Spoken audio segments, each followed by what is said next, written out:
Des photos, du silence et des fleurs pour rendre hommage à Diana. L'émotion était palpable ce midi, place des Chasseurs ardennais, où plus d'une centaine de personnes se sont rassemblées avant de marcher ensemble en réponse à l'appel des proches de Diana. Beaucoup de choses me rendent très heureux de cette journée, pour sa famille, pour elle. C'était tout un univers, Diana, un univers de joie, de bienveillance. Elle a mis la lumière sur ce quartier qui perd des vies. Poignardée ce mardi soir, c'est tout un quartier qui est en deuil. Diana y tenait son café depuis quelques années.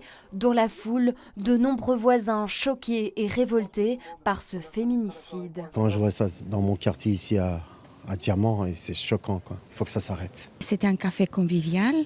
Une femme de plus, c'est intolérable, c'est impossible, c'est inadmissible. Puis il y a ceux qui la connaissaient intimement. Mila, sa meilleure amie, se souvient. Je pense que cette photo représente la personne qu'elle était.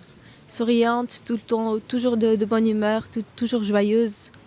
Il faut se souvenir d'elle comme une personne géniale. On lui a retiré le droit de vivre et ça c'est inacceptable, c'est pas humain.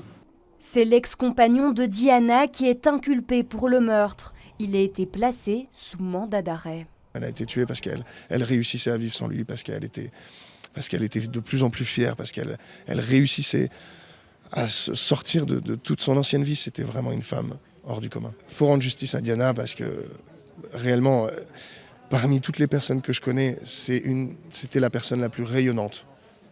Et il faut vraiment que justice soit faite. Si les portes du café restent closes, le lieu fait pour le moment office de mémorial où cultiver le souvenir et faire à Diana un dernier adieu.